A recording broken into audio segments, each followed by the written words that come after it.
तम अवधूतं परिजना सहितं कृष्ण चैतन्य देवं श्री राधा कृष्ण पदा सगण ललिता श्री विशाखान्वितामश्च हे कृष्ण करुणा सिंधु दीनबंधु जगतपते गोपेश गोपिका कांत राधा कांत नमोस्तुते ते तप्त कांचन गौरांगी राधे वृंदावनेश्वरी वृषभानुसुते देवी प्रणमामि हरिप्रिये वाञ्छाकल्पतरुभ्यश्च कृपा सिन्धुभ्येव च पतितानां पावनेभ्यो वैष्णवेभ्यो नमो नमः। नमो विष्णुपादाय कृष्णपृष्ठाय भूतले श्रीमते भक्तिवेदान्त स्वामिनिति नामिने नमस्ते सरस्वती देवे गौरवाणी प्रचारिणे निर्विशेष शून्यवादी पाश्चात्य देश तारिणे जय श्री कृष्ण चैतन्य प्रभु नित्यानंद श्री अद्वैत गदाधर शिवासादि गौर भक्त वृंद हरे कृष्णा कृष्णा कृष्णा हरे हरे हरे हरे राम राम राम हरे हरे। जय श्री प्रभुपाद की जय, अनंत कोटि वैष्णव वृंद की जय। हरे कृष्ण। सभी को दंडवत प्रणाम। तो आज हम लोग अपना सेशन स्टार्ट करने जा रहे हैं। तो जैसे कि हमने भगवत गीता यथारूप पढ़ना प्रारंभ किया है और अभी हम प्रस्तावना में हैं। तो अभी पेज नंबर 20 में है, हमने 20 तक लास्ट सेशन में पढ़ा था। तो अभी आगे का हम पढ़ना प्रारंभ करते हैं, ठीक है। तो जैसे कि यहाँ बताया गया है कि वह गीता को सबसे अच्छी तरह मतलब कैसे भगवान ने अर्जुन को चुना भगवत गीता सुनाने के लिए ना, वो पढ़ रहे थे हम लोग। और फिर कि क्यों चुना उनको ना, तो 5 प्रकार का भगवान के साथ संबंध होता है। वो संबंध कौन कौन से हैं, हम लोग अभी वो पढ़ने वाले हैं। भक्त को भगवान से प्रत्यक्ष रूप से संबंधित होना चाहिए। ज्यों कि कोई भगवान का भक्त बन जाता है त्यों ही उसका सीधा संबंध भगवान से हो जाता है। यह एक अत्यंत विशद विषय है, लेकिन संक्षेप में यह बताया जा सकता है कि भक्त तथा भगवान के मध्य 5 प्रकार का संबंध होता है ना। हम लोग देखेंगे अभी कौन से 5 प्रकार के संबंध है। पहला है, कोई निष्क्रिय अवस्था में भक्त हो सकता है, कोई सक्रिय अवस्था में भक्त हो सकता है, कोई सखा रूप में भक्त हो सकता है, कोई माता या पिता के रूप में भक्त हो सकता है, कोई दंपति प्रेमी के रूप में भक्त हो सकता है। हाँ, तो ये सब क्या है, अवस्थाएं हैं किसकी, भक्त की। भक्त भगवान को अपना माता पिता मान सकता है, भगवान को अपना प्रेमी मान सकता है, भगवान को अपना सखा मान सकता है। और निष्क्रिय अवस्था में भक्त हो सकता, निष्क्रिय मतलब भगवान से दूर रह के अपना वो कर रहा है भक्ति। हम्म, और सक्रिय मतलब सक्रियता से वो भक्ति में जुड़ा हुआ है। ऐसे। हम्म, आगे पढ़ते हैं हम लोग। अर्जुन का कृष्ण से संबंध सखा रूप में था। निसंदेह इस मित्रता सख्य भाव तथा भौतिक जगत में प्राप्य मित्रता में आकाश पाताल का अंतर है। ये दिव्य मित्रता है जो हर किसी को प्राप्त नहीं हो सकती। निसंदेह प्रत्येक व्यक्ति का भगवान से सीधा संबंध होता है और यह संबंध भक्ति की पूर्णता से ही जागृत होता है। किंतु वर्तमान जीवन की अवस्था में हमने न केवल भगवान को भुला दिया है, अपितु हम भगवान के साथ अपने शाश्वत संबंध को भी भूल चुके हैं। लाखों करोड़ों जीवों में से प्रत्येक जीव का भगवान के साथ नित्य संबंध है। भगवान के साथ नित्य हम्म, भगवान के साथ नित्य संबंध है। लाखों करोड़ों जीवों में से प्रत्येक जीव का भगवान के साथ नित्य विशिष्ट संबंध है। यह स्वरूप कहलाता है। भक्ति योग की प्रक्रिया द्वारा यह स्वरूप जागृत किया जा सकता है। तब यह अवस्था स्वरूप सिद्धि कहलाती है। यह स्वरूप की अर्थात स्वाभाविक या मूलभूत स्थिति की पूर्णता कहलाती है। अतएव अर्जुन भक्त था और मैत्री में वो भगवान के संपर्क में था। तो कहते हैं कि जीवेर स्वरूप है कृष्णेर नित्य दास। ना, हमारा भगवान के साथ संबंध क्या है, दास का। हम क्या है, भगवान के दास हैं। तो हमारा जो भगवान के साथ संबंध है वो मालिक और दास का है। तो भगवान को हमेशा मालिक रूप में भगवान की सेवा होनी चाहिए। हम्म, ना, और ये संबंध नित्य है। हमको पता नहीं है, जैसे रहता है ना कि जंगल में शेर है, हाँ, और खरगोश आंख बंद कर लिया, उसको लग रहा है कि शेर तो मुझे नहीं दिख रहा है, और शेर मुझे कैसे खाएगा। हम्म, हाँ, उसको आंख बंद कर लिया, उसको लग रहा है। हाँ, तो वो शेर तो खाएगा ही ना। वैसे ही हम लोग अपना संबंध भगवान से भूल गए, लेकिन भगवान नहीं भूल रहे। और संबंध क्या खत्म हो जाएगा क्या हमारे भूलने से? नहीं, संबंध तो शाश्वत है। हम्म, ना, इस जन्म से नहीं, यहाँ से एंड तक, जब तक हम शरीर लेते रहेंगे ना, या जब तक हम भगवत धाम नहीं पहुंच जाए, तब तक ये संबंध स्थापित ही रहेगा, है ना, इसको कोई जुटा नहीं सकता। हमें इस बात पर विशेष ध्यान देना चाहिए। हम्म, हमें इस बात पर विशेष ध्यान देना चाहिए कि अर्जुन ने भगवत गीता को किस तरह ग्रहण किया। इसका वर्णन 10वें अध्याय में इस प्रकार हुआ है। अर्जुन उवाच परम ब्रह्म परम धाम पवित्रम परमं भवान पुरुषं शाश्वतं दिव्यम् आदिदेवम् अजं विभुम् आहुस् आहुस्त्वामृषयः सर्वे देवर्षि नारदस्तथा असितो देवलो व्यासः स्वयं चैव ब्रवीषि मे। सर्वं सर्वम् एतदृतं मन्ये यन्मां वदसि केशव न हि ते भगवन् व्यक्तिं विदुर्देवान् दानवाः।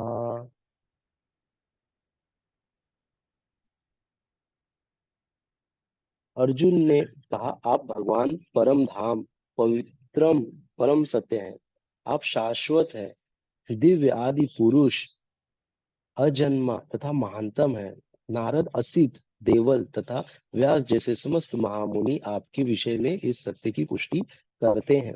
और जब आप स्वयं मुझसे इसी की घोषणा कर रहे हैं, हे कृष्ण, आपने जो कुछ कहा है उसे पूर्ण रूप से मैं सत्य मानता हूँ। हे प्रभु, न तो देवता और न असुर ही आपके व्यक्तित्व को समझ सकते हैं। भगवान से भगवत गीता सुनने के बाद अर्जुन ने कृष्ण को परम ब्रह्म स्वीकार कर लिया। प्रत्येक जीव ब्रह्म है, लेकिन परम पुरुषोत्तम भगवान परम ब्रह्म है। परम धाम का अर्थ है कि वे सबों के परम आश्रय या धाम है। पवित्रम का अर्थ है कि वे शुद्ध हैं और भौतिक कलमश से अरंजित हैं। पुरुषम का अर्थ है कि वे परम भोक्ता हैं। शाश्वतम अर्थात सनातनम, सनातन, दिव्यम अर्थात दिव्य, आदि देवम भगवान अजन्मा तथा विभुम अर्थात महानतम है। कोई यह सोच सकता है कि चूंकि कृष्ण अर्जुन के मित्र थे, अतएव अर्जुन यह सब चाटुकारिता के रूप में कह रहा था।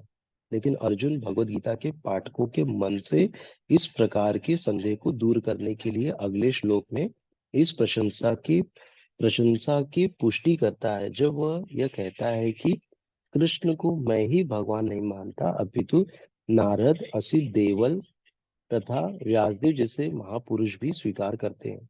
ये सब महापुरुष समस्त आचार्यों द्वारा स्वीकृत वैदिक ज्ञान का वितरण प्रचार करते हैं। अतएव अर्जुन कृष्ण से कहता है कि वे जो कुछ भी कहते हैं उसे पूर्ण सत्य मानता हूँ।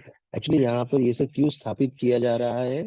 क्योंकि अब हम आगे चल के, ये प्रस्तावना है ना, कितना इम्पोर्टेंट है भगवान कृष्ण का अर्जुन को उपदेश देना, भगवत गीता का ना, कितना महत्वपूर्ण है वो आगे आने वाली मानव के लिए ना। इसीलिए भगवान ने यहाँ पर ये प्रस्तावना एक्चुअली दिया गया है ना, जिससे कि हमारा इंटरेस्ट बने आगे पढ़ने के लिए क्या है। आवाज कम कर दे बेटा, आवाज कम कर दो थोड़ा। तो उधर चले जाओ, उधर चले जाओ, वहां चले जाओ, ले जाओ। हम्म। अतएव भगवत गीता का भक्ति भाव से ग्रहण करना चाहिए। किसी को ये नहीं सोचना चाहिए कि वह कृष्ण की तुल्य है, नहीं ये सोचना चाहिए कि कृष्ण सामान्य पुरुष या कि एक महानतम व्यक्ति है। भगवान श्री कृष्ण साक्षात पुरुषोत्तम भगवान है। अतएव भगवत गीता के कथनानुसार या भगवत गीता को समझने का प्रयत्न करने वाले अर्जुन के कथनानुसार हमें सिद्धांत रूप में कम से कम इतना तो स्वीकार कर लेना चाहिए कि श्री कृष्ण भगवान है, और उसी विनीत भाव से हम भगवत गीता को समझ सकते हैं ना। सबसे पहला इंपॉर्टेंट पॉइंट है कि कृष्ण को भगवान रूप में स्वीकार करना। जब तक हम स्वीकार नहीं करेंगे तब तक हम भगवत गीता कुछ भी नहीं समझ पाएंगे। पूरा पढ़ लेंगे, हम बोलेंगे कि हमने 4 बार पढ़ा है, 5 बार पढ़ा है, पर कुछ भी नहीं हमको समझेगा, ना वो भक्ति भाव हमारे अंदर जागृत होगी। इसके लिए क्या है कि हमको भगवान श्री कृष्ण को भगवान रूप में स्वीकार करना होगा, तभी ये पॉसिबल है, समझ पाएंगे भगवत गीता। नहीं तो समझना इम्पॉसिबल है। ये यहाँ पर प्रस्थापित कर रहे हैं।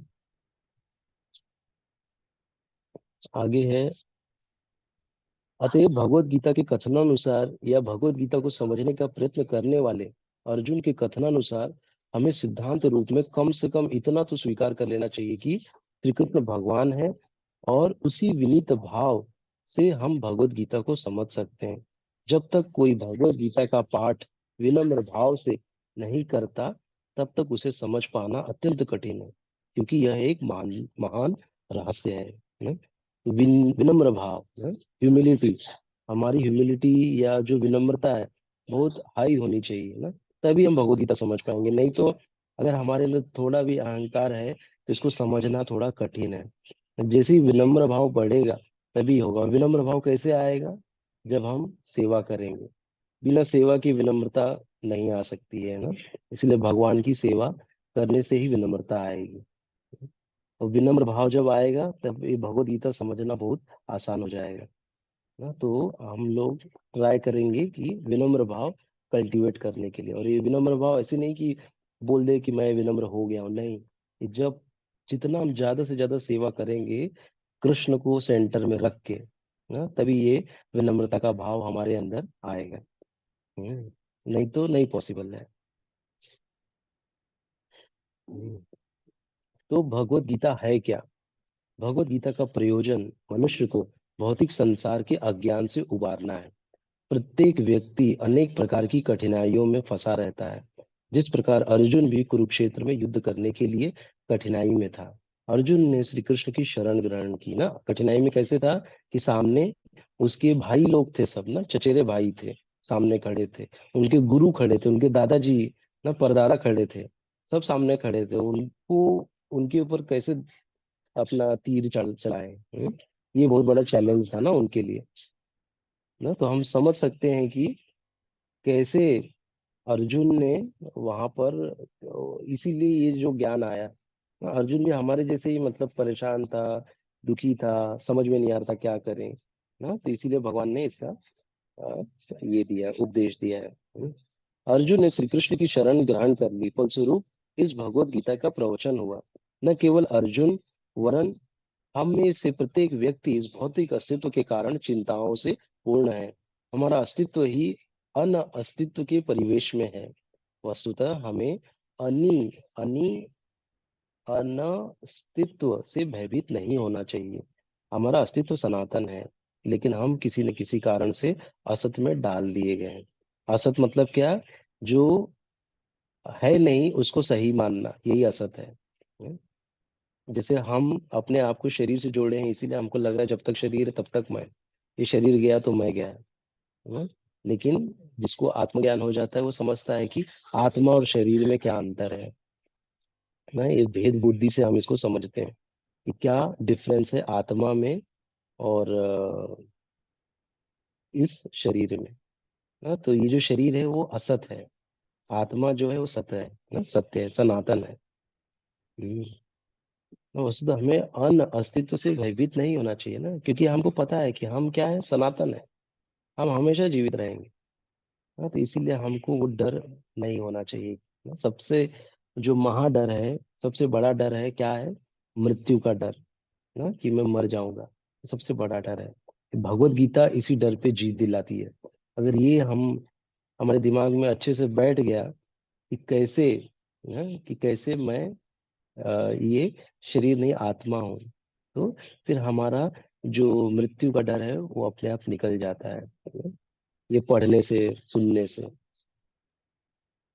कष्ट भोगने वाले अनेक मनुष्यों में केवल कुछ ही ऐसे हैं जो वास्तव में यह जानने के जिज्ञासु है कि वे क्या है और वे इस विषय स्थिति में क्यों डाल दिए गए हैं, आदि आदि। जब तक मनुष्य को अपने कष्टों के विषय में जिज्ञासा नहीं होती, तब तक उसे यह अनुभूति नहीं होती कि वह कष्ट भोगना वह कष्ट भोगना नहीं अपितु सारे कष्टों का हल ढूंढना चाहता है। तब तक उसे सिद्ध मानव नहीं समझना चाहिए ना, क्योंकि कैसा है कि कष्ट है ये पता ही नहीं चल रहा है ना।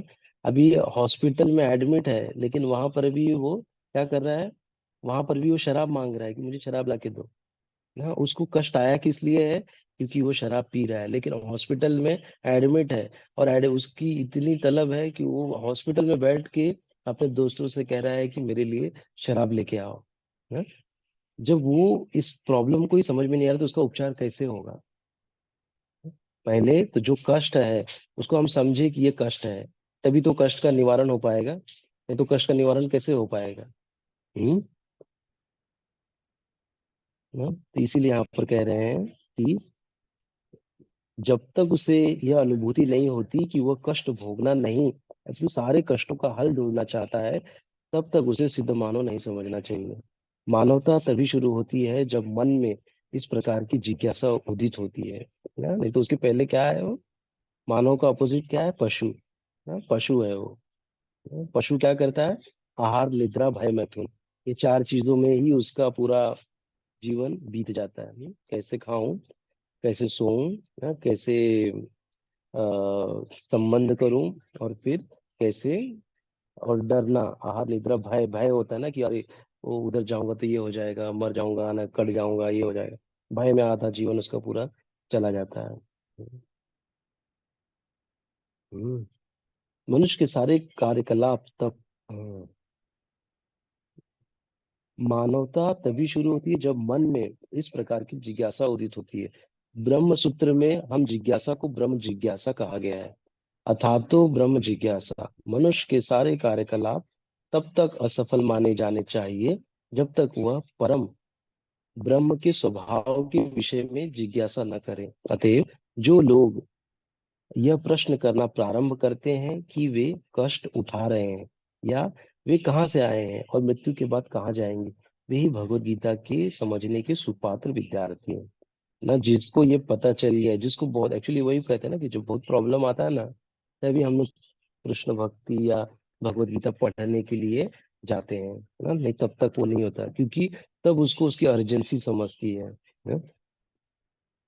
बहुत सारा पानी रखा है तो अपने को प्यास नहीं लगेगी ना, लेकिन जब हम बहुत प्यासे रहेंगे तब उस पानी की कीमत हमको समझ में आती है ना। जैसे हमारे लिए है कि जब जिस दिन हमारा उपवास रहता है ना, उस दिन हमको सारे खाने की चीजें सब दिखने लग जाती है ना। वैसा ही है ये।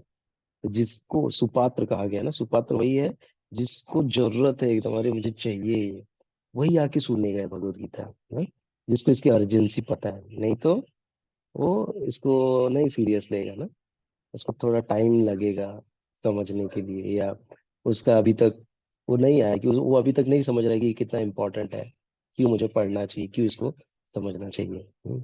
निष्ठावान विद्यार्थी में भगवान के प्रति आदर भाव भी होना चाहिए। अर्जुन ऐसा ही विद्यार्थी था ना, आदर भी होना चाहिए ना, ऐसे नहीं कि भगवान को नॉर्मल समझे या गुरु को नॉर्मल समझे ना। तो अर्जुन ऐसा ही विद्यार्थी था, सुपात्र था, समझ सकते हैं हम। जब मनुष्य तो समझे ना हम लोग यहाँ पर, ये एक चीज पता चला क्या कि जब कष्ट उठा रहे हैं या हम कहाँ से आए या मृत्यु के बाद कहाँ जाएंगे, ऐसी जब जिज्ञासा आती है जिसको, तो उसको हमको बताना है कि आप भगवत गीता को पढ़ो। आप बहुत सही टाइम पे, आपको सही क्वेश्चन आया है। अब आप भगवत गीता को पढ़ो तो आपका इन प्रश्नों का आपको उत्तर मिलेगा ना, इसका निवारण होगा। ठीक है। हम्म। जब मनुष्य जीवन के वास्तविक प्रयोजन को भूल जाता है, तो भगवान कृष्ण विशेष रूप से उस प्रयोजन की पुनर्स्थापना के लिए अवतार लेते हैं। तब भी असंख्य जागृत हुए लोगों में से कोई एक होता है जो वास्तव में अपनी स्थिति को जान पाता है। और यह भगवत गीता उसी के लिए कही गई है। वस्तुतः हम सभी अविद्या रूपी बाघिन के द्वारा निगल लिए गए हैं, लेकिन भगवान जीवों पर, विशेषतया मनुष्यों पर कृपालु हैं। इसी उद्देश्य से उन्होंने अपने मित्र को अपने शिष्य बनाकर भगवद गीता का प्रवचन दिया है। भगवान कृष्ण का पार्षद होने के कारण अर्जुन समस्त अज्ञान अविद्या से मुक्त था, लेकिन कुरुक्षेत्र के युद्ध स्थल में वह अज्ञानी बनकर भगवान कृष्ण के जीवन की समस्याओं के विषय में प्रश्न करने लगा, जिससे भगवान उनकी व्याख्या भावी पीढ़ियों के मनुष्यों के लाभ के लिए कर दें, जीवन की योजना निर्धारण कर दें। तब मनुष्य तदनुसार कार्य कर पाएगा और मानव जीवन के उद्देश्य को पूरा कर सकेगा। हम्म, हम्म। अज्ञान अविद्या मतलब विद्या, अविद्या मतलब भौतिक ज्ञान है वो अविद्या है, और आध्यात्मिक ज्ञान विद्या कहा जाता है ना। इसलिए जैसे विद्यावान गुणी अति चातुर, राम काज करिबे को आतुर, विद्यावान थे वो। विद्या मतलब आध्यात्मिक ज्ञान को जो धारण करता है वो विद्वान कहलाता है एक्चुअली। तो अविद्या और विद्या का ये फर्क है, जिससे भगवान उसकी भावी पीढ़ियों के मनुष्य के लाभ के लिए कर दे, जीवन की योजना का निर्धारण कर दे। तब मनुष्य तदनुसार कार्य कर पाएगा और मानव जीवन के उद्देश्य को पूर्ण कर सकेगा। भगवत गीता की विषय वस्तु में 5 मूल सत्यों का ज्ञान निहित है। सर्वप्रथम ईश्वर के विज्ञान की पहला, हम्म, ईश्वर के विज्ञान की। और फिर जीवों की स्वरूप स्थिति की विवेचना की गई। जीव, ईश्वर का अर्थ नियंता और जीव का अर्थ है नियंत्रित। यदि जीव यह कहे कि वह नियंत्रित नहीं है अपितु स्वतंत्र है, तो समझो कि वह पागल है। जीव क्या है? नियंत्रित है। किसके द्वारा? भगवान द्वारा। अगर वो समझे नियंत्रित नहीं है तो उसको क्या कहा गया है? वो पागल है। जीव सभी प्रकार से कम बद्ध जीवन में तो नियंत्रित है ही। अतएव भगवत गीता की विषय वस्तु ईश्वर तथा जीव से संबंधित है। इसमें प्रकृति, काल, समस्त ब्रह्मांड की कालावधि या प्रकृति का प्राकट्य तथा कर्म की व्याख्या है। यह दृश्य जगत विभिन्न कार्यकलापों से ओतप्रोत है। सारे जीव भिन्न भिन्न कार्यों में लगे हुए हैं।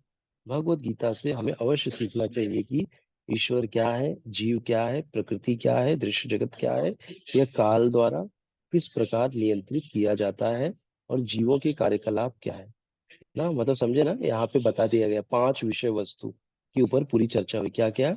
ईश्वर, जीव, प्रकृति, काल, और क्या है कि कर्म। जीवों के कार्यकलाप क्या है, मतलब कर्म क्या है जीवों के। तो इन 5 विषय वस्तुओं पर पूरा भगवत गीता इसी के इर्द गिर्द पूरा बोला गया है। 5 विषय वस्तुओं के।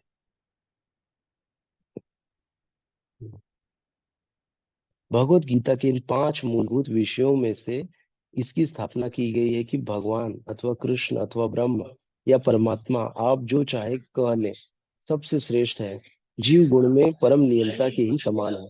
उदाहरणार्थ उदाहरणार्थ जैसा कि भगवत गीता के विभिन्न अध्यायों में बताया जाएगा, भगवान भौतिक प्रकृति के समस्त कार्यों के ऊपर नियंत्रण रखते हैं। भौतिक प्रकृति स्वतंत्र नहीं है, यह परमेश्वर की अध्यक्षता में कार्य करती है। जैसा कि भगवान कृष्ण कहते हैं, मह्या अध्यक्षेण प्रकृति सूयते सचराचरम। भौतिक प्रकृति मेरी अध्यक्षता में कार्य करती है। हम जब हम दृश्य जगत में विचित्र विचित्र बातें घटते देखते हैं, तो हमें यह जानना चाहिए कि इस जगत के पीछे नियंता का हाथ है। बिना नियंत्रण के कुछ भी हो पाना संभव नहीं। नियंता को न मानना बचपना होगा। उदाहरणार्थ, एक बालक सोच सकता है कि स्वचालित यान विचित्र होता है, क्योंकि वह बिना घोड़े के या खींचने वाले पशु से चलता है, किंतु अभिज्ञ व्यक्ति स्व तो चलितयान की अभियंत्रिक व्यवस्था से परिचित होता है। वह सदैव जानता है कि इस यंत्र के पीछे एक व्यक्ति चालक होता है ना। कोई यंत्र अपने आप चल सकता है क्या? ना, उसको कोई चलाने वाला चाहिए ना। जिससे हमारे घर में बिजली है, फैन है, लाइट है, लेकिन उसको बटन दबाएगा जब कोई व्यक्ति, तभी वो चलेगा, अपने आप नहीं चलेगा। ठीक है, तो यही यहाँ पर बताए हैं। तो आज हम लोग यही तक पढ़ते हैं किसी का कोई प्रश्न है तो आप लोग पूछ सकते हैं। आप लोग को बैकग्राउंड में आवाज आ रही है क्या? आ रही है। ज्यादा आवाज आ रही है क्या बैकग्राउंड में? नहीं कि नहीं मेरा है। आवाज आ रहा है क्लियर? आपकी आवाज आ रही है। ठीक है मतलब कोई प्रश्न है तो पूछ सकते हैं, या कोई कमेंट है किसी का तो बोल सकते हैं।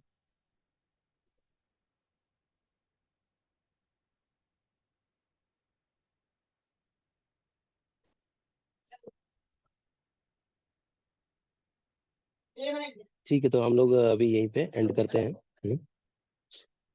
बहुत बहुत धन्यवाद आप सभी को ज्वाइन करने के लिए। हरे कृष्ण। हरे कृष्ण। हरे कृष्ण, दंडवत प्रणाम सभी को। धन्यवाद।